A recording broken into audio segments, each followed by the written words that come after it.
Sip on mezcal, I like tequila, damn this shit tasty. Yeah, you know I made about $1 million off a pink beanie. I feel like my life is a movie, damn this too easy.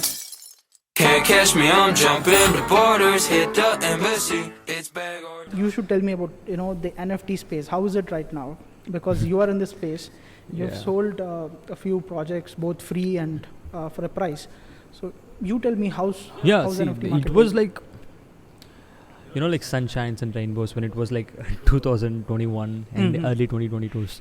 And right after the bear market, like right when it started, everything went to shit. Okay, so there were days where I just minted an NFT for like maybe like 0.2 ETH or something, and the next day I would sell it for 0.8 or maybe like 1 ETH or something. Like those were the days. The ETH price was maybe like 2.5 or 3 lakhs or something. Right.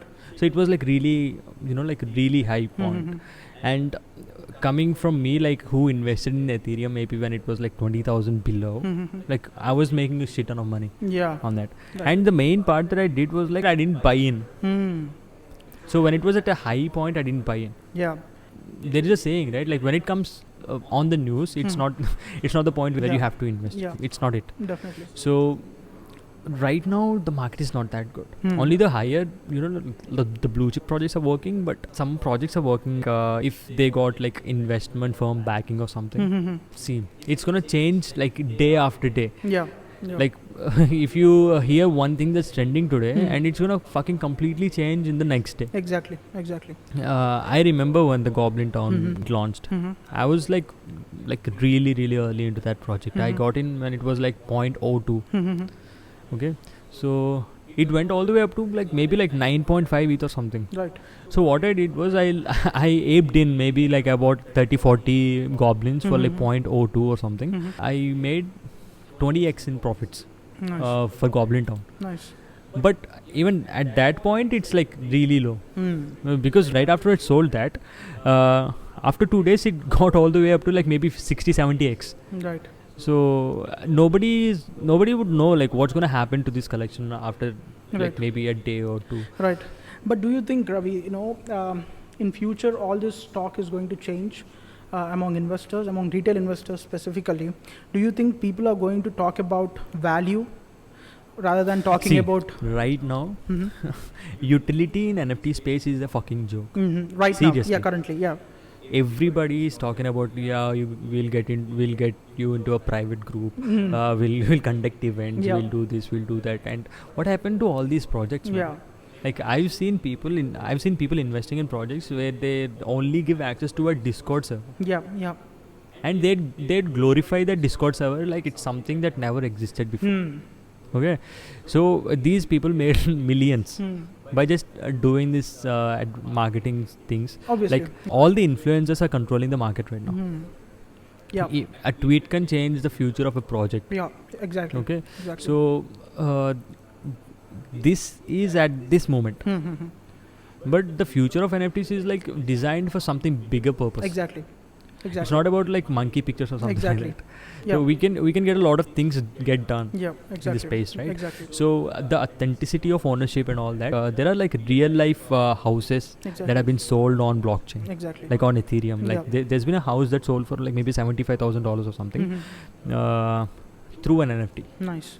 So how would these how do these things work is that, for example, if you're a constructor, you're building a house, right? So what you do is like after you finish your LLP or something, you just create a contract on your preferable blockchain. So you're gonna create your contract related to that house. Like for example, you're gonna write the contract like whoever owns this particular token owns the house.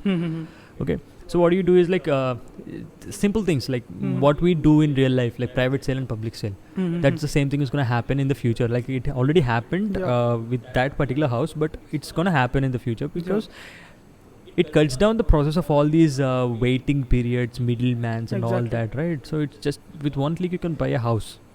It's just going to come into your wallet. Exactly. So you can own the property if you can prove that like on chain. Okay. Nice. So that's a great utility of NFTs. See, as you said, NFTs are definitely designed for something big, something purposeful. Because if you look at some people talking today, they say that crypto is going to die, NFTs are going to die. But what I definitely think is that there's no Web3 without crypto and NFTs, right? Because what I personally think is that Web3 is all about decentralization, democratization, and one main important thing, that is incentivization. Of course, privacy, but also incentivization. So how are these projects going to incentivize without crypto and NFT? I don't think that's possible. So there is definitely going to be a hand of crypto and NFTs in the success of What do you think Web3. about Indians in the NFT space? Mhm. Like, do you think we're there enough? Like, in the NFT space? Yeah, in the Web3 as a whole. I don't think We are there yet? Yeah, we are there yet, and I don't think majority of us don't understand this space really well, right? So let's take an example now. There is ChatGPT that has come in. It's in the news for a while now. It caused a stir on social media saying that it might be the next Google search or something like that, right? Whenever a new thing comes, it's always It's going to be always- the next big thing. Yeah, and I think most of the Indians did not understand it really well, right? Because ChatGPT is the future, is what I think, because it's already giving human-like responses to the questions that you ask, right? And it's still in a prototype stage, okay? And tomorrow, if it goes big, it will urge all these big companies like Google and Bing to focus on incentivization model, because there is a lot of privacy with ChatGPT. It's not asking you any location access or something like that, like how Google does for all its services. So that privacy thing is already there. Tomorrow, if ChatGPT comes up with some tokenization model, then it's going to disrupt the entire space, right?